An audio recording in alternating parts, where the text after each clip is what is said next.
शक्तिपीठ जात आहे. मी असा गट नंबर हनुमंत दशरथ गांडोळे मोजे हत्तीस तालुका बार्शी आमच्या गावामधून शक्तिपीठ महामार्ग जाणार आहे.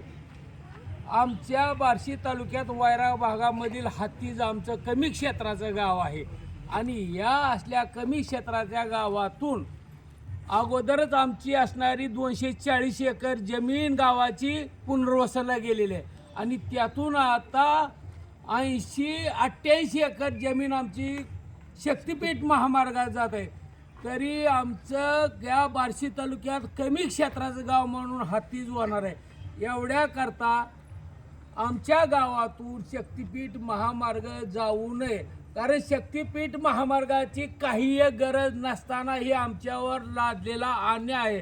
तरीही शक्तिपीठ मार्ग गेल्यानंतर आमच्या गावातील जमीन वाचणार नाही, शेतकरी वाचणार नाही आणि आमचं हे पशुधन जे असणारे बैल हे सुद्धा आम्हाला पाळता येणार नाही. एवढ्याकरता शासनानं आमच्या विनंतीला मान देऊन शक्तिपीठ महामार्ग रद्द करावा एवढीच कळकळीची नम्र विनंती आहे.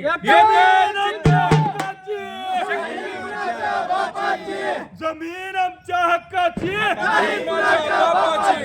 जय जवान जय किसान.